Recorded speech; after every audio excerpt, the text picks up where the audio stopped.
মূল সড়ক থেকে গলি ছিল পদে পদে বাধা, সাথে গ্রেফতারের ভয়। ছিল আইন শৃঙ্খলা ও ছাত্রলীগের হামলার আতঙ্ক। তবুও পিছু হটেনি বেসরকারি বিশ্ববিদ্যালয়ের শিক্ষার্থীরা। সড়কে গুলির মাঝে বুক পেতে দাঁড়িয়েছেন তারা। কারফিউ উপেক্ষা করে চালিয়ে গেছে আন্দোলন। পাশেই ছিল পরিবার, শিক্ষক আর শিক্ষার্থী বন্ধুবান্ধবের পূর্ণ সমর্থন। আমাদেরকে প্রথম নিয়ে যেতে চেয়েছিল আপনার শাহবাগ থানায় ওখানে আমাদেরকে রাখে নাই। তারপর নিয়ে গেছে আপনার নিউ মার্কেট থানায়, ওখানেও রাখে না। এরপর আমাদেরকে ডিবিতে নিয়ে যায়। ডিবিতে নেওয়ার পরও ওখানে ওদের ব্যবহার এত বেশি ভালো ছিল না। আমি আমার জীবনে কোনো সময় দেখি নাই যে আমার সামনে একজন গুলি খায় একদম সাথে সাথে স্পট ডেড।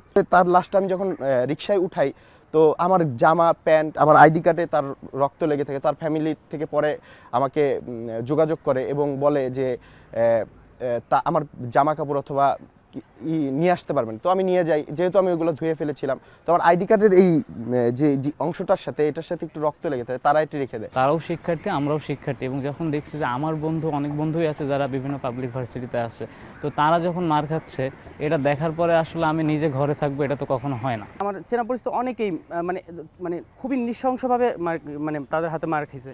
তো ওইটা দেখে আর কি আমার কাছে আর মনে হয় না যে আসলে ঘরে বসে থাকা যায়, বা আমার মনে হয়েছে যে আমার রাস্তায় বেরোয়া উচিত এবং আমি এই অন্যায়ের প্রতিবাদটা করা উচিত। এলো ভিশন মুশকিল আসান অফার। যে কোনো ব্র্যান্ডের পুরনো ফ্রিজ নিয়ে চলে আসুন ভিশন শোরুমে আর নিয়ে যান নতুন ভিশন ফ্রিজ 20% পর্যন্ত ছাড়।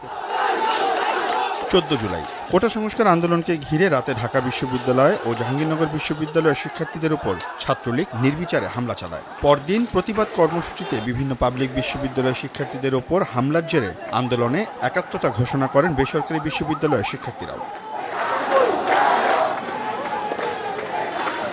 17 জুলাই পাবলিক বিশ্ববিদ্যালয়ের শিক্ষার্থীদের হল ত্যাগে বাধ্য করা হয়। এতে আন্দোলন কিছুটা স্মৃত হয়ে পড়ে। এরপরই পাল্টে যেতে থাকে আন্দোলনের মোড়। একের পর এক দেশের বিভিন্ন বেসরকারি বিশ্ববিদ্যালয় থেকে শুরু হয় আন্দোলন, বিক্ষোভ। রাজধানীর বিভিন্ন সড়কে নামতে থাকে বেসরকারি বিশ্ববিদ্যালয়ের শিক্ষার্থীরা। এর পরের ঘটনা 18 ও 19 জুলাইয়ের। বেসরকারি বিশ্ববিদ্যালয়ের শিক্ষার্থীদের ওপর নজরবিহীন হামলা চালায় পুলিশ।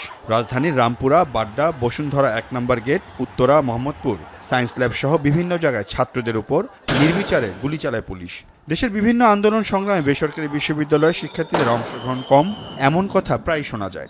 তবে এবার জুলাই বিপ্লবে এমন ধারণা পাল্টে দিয়েছেন তারা। কিন্তু কেনই বা তারা যুক্ত হলেন, শোনা যাক তাদের মুখ থেকেই। যখন পাবলিক ভার্সিটিগুলো আমাদের আক্রান্ত হয়, হলগুলো বন্ধ করে দেওয়া হয় এবং পাবলিক ভার্সিটিতে ব্যাপক হারে পুলিশ দিয়ে নির্যাতন নিপীড়ন চালানো হয়, আমাদের ভাইদের অলমোস্ট মেরে ফেলার মতো পরিস্থিতি সৃষ্টি হয়, তখন আসলে আমরা পাবলিক বিশ্ববিদ্যালয়গুলোকে সাপোর্ট দেওয়া এবং আমাদের নৈতিক মূল্যবোধের জায়গা থেকে আসলে রাস্তায় নেমে আসি। আমি কখনো সরকারি চাকরির পক্ষে নই বা সরকারি চাকরি করব না। তারপর আমি আন্দোলনে আসছি, আহত হয়েছি শুধুমাত্র একটাই কারণ, যে আজকে যে গুলিটা আমার ভাইয়ের বুকে লাগছে বা আমার বোন পুলিশের যে লাঠির বাড়ি খাইছে, সেটা আমার বোন হতে পারতো, আমার ভাই হতে পারতো। যখন সমস্ত পাবলিক বিশ্ববিদ্যালয়গুলো ঘরে হল ছেড়ে চলে গিয়েছিল স্টুডেন্টরা, তখন কিন্তু প্রাইভেট ইউনিভার্সিটি স্টুডেন্টরা হালটা প্রথমে ধরে রেখেছিল বেশ অনেক দিন। তারপরে যে সবাই আবার যা যা জায়গা থেকে আন্দোলনে নেমেছে, আমাদের শিক্ষার্থীদেরকে, ভাই বোনদেরকে রক্তাক্ত করে, তখন আমরা আর বসে থাকতে পারি না। এই বিবেকের তাড়নায় নৈতিক মূল্যবোধ এবং দায়িত্ববোধ থেকেই আমরা আন্দোলনে গিয়েছিলাম। কোটা আন্দোলনের এক পর্যায়ে কমপ্লিট শাটডাউনে বাংলাদেশ, ছিল না ইন্টারনেটের সুবিধা। তবুও আন্দোলন চালিয়ে গেছেন তারা। সে সময় বিভিন্ন বেসরকারি বিশ্ববিদ্যালয়ের শিক্ষার্থীরা কিভাবে আন্দোলনকে সমন্বয় করেছে সেই গল্প শোনা যাক এক সমন্বয়কের কাছ থেকেই। ওই সময় আমরা নর্থ সাউথ থেকে আমরা ছিলাম, ইস্ট ওয়েস্ট থেকে ছিল, বিভিন্ন ইউনিভার্সিটি থেকে আমরা পুরো আন্দোলনটাকে, এবং ওখানে কেন্দ্রীয় কমিটির বেশ কয়েকজন ছিল। আপনি হাসিব আল ইসলাম বলেন, রিফাত রশিদ বলেন, এরাও ছিল। তো ওই আন্দোলনে আমরা একটা ডিভিশন করি যে আমরা সেক্টরে ডিভাইড করবো। পর থেকে তো কারফিউ লাগাতে ছিল, কারফিউ আমরা ব্রেক করি, কারফিউ ব্রেক করে আমরা আন্দোলন চালিয়ে যাই। তো সেখানে আমরা টোটালি, এখানে কিন্তু তখন আর কোনো কেন্দ্রীয় নির্দেশনা ছিল না। যেটা হতো, আমাদের একটা মিটিং হতো, কেন্দ্রীয় কমিটির সাথে এক ধরনের মিটিং হতো। মিটিংয়ে আমরা জাস্ট জানিয়ে দিতাম এটা আমাদের সিদ্ধান্ত, আমরা এইভাবে আন্দোলনটা করবো। তারা জাস্ট বলতেন হ্যাঁ ঠিক আছে, এভাবে করলে বেটার হয়। আমরা বলেছি সরকারকে ক্ষমা চাইতে হবে। বেসরকারি বিশ্ববিদ্যালয়ের ছেলে মেয়েগুলো ফার্মের মুরগি, ওরা রাজনীতি করে না। এটা ঠিক ওদেরকে রাজনীতি করতে দেওয়া হয় না, উৎসাহিত করা হয় না। 24 জুলাইয়ের পর থেকে শিক্ষার্থীদের পাশে দাঁড়াতে শুরু করেন বেসরকারি বিশ্ববিদ্যালয়ের শিক্ষকরাও। এটা কিন্তু টিচাররা স্পন্টেনিয়াসলি, কিন্তু কিছু কিছু টিচার তাদেরকে যে সাহায্য করেছে, ঠিক আছো কি না, রিক্সা করে বাসার থেকে এসে এখানে তাদের সাথে সব ঠিক আছে কিনা, দেখো পুলিশ আছে, একটু সরে দাঁড়াও, because we don't want them to get attacked.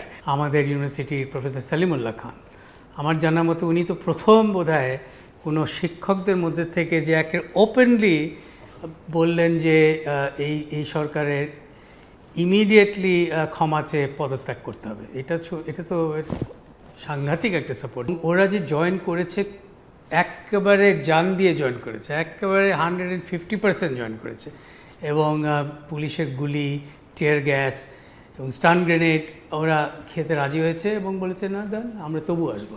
July বিপ্লব আন্দোলনে ঢাকা বিশ্ববিদ্যালয় থেকে কোনো শিক্ষার্থী নিহত না হলেও বেসরকারি বিশ্ববিদ্যালয় থেকে প্রাণ গেছে 30 জনেরও বেশি শিক্ষার্থীর। সরকারি বা বেসরকারি বিশ্ববিদ্যালয় নয়, তারা মাঠে নেমেছেন শিক্ষার্থী পরিচয়ে। তবে বিপ্লব শেষে কেন্দ্রীয় সমন্বয়কের সংখ্যার কোটায় বেসরকারি শিক্ষার্থীদের সংখ্যাটা খুবই নগণ্য। যত যৌক্তিক দাবি আদায় কিন্তু ঢাকা বিশ্ববিদ্যালয়ের প্রাণকেন্দ্র থেকেই কিন্তু তৈরি হয়, তো এইটার জন্য তাদেরকে অবশ্যই ক্রেডিট দিতে হবে। প্রাইভেট ইউনিভার্সিটি শিক্ষার্থীদের যদি বলা হয়, তারাও একটা পর্যায়ে স্ট্রাইক নিয়েছে, ইউনিভার্সিটি বাসা সকল ক্যান্সেল করে তারা একবার রাজপথে নেমে এসেছিল। এই বিষয়ে আপনার অবশ্যই প্রাইভেট ইউনিভার্সিটিকে আপনাকে মেরুদণ্ড বলতেই হবে। বেশ কয়েক বছর যাবৎ বিভিন্ন আন্দোলনে রাজপথে বেসরকারি বিশ্ববিদ্যালয়ের শিক্ষার্থীরা। ভ্যাট বিরোধী ছাত্র আন্দোলন কিংবা 2018 সালের কোটা বিরোধী আন্দোলন অথবা নিরাপদ সড়ক চাই আন্দোলন, প্রায় প্রত্যেকটি আন্দোলনে রাজপথ থেকে নেতৃত্ব দিয়েছেন এই বেসরকারি বিশ্ববিদ্যালয়ের শিক্ষার্থীরা। এ কারণেই শিক্ষক এবং শিক্ষার্থীরা বলছেন, সর্বশেষ এই সরকার পতনের আন্দোলনে পাবলিক বিশ্ববিদ্যালয়ের শিক্ষার্থীরা যদি হয়ে থাকেন মস্তিষ্ক, তাহলে বেসরকারি বিশ্ববিদ্যালয়ের শিক্ষার্থীরা ছিলেন এই আন্দোলনের মেরুদণ্ড। এবং এই সকল শিক্ষার্থীরা বলছেন, ভবিষ্যতে যে কোনো অন্যায় অবিচার যদি হয়ে থাকে তাহলে আবারও রাজপথে নামতে প্রস্তুত তারা। সিউল আহমেদ, এখন, ঢাকা।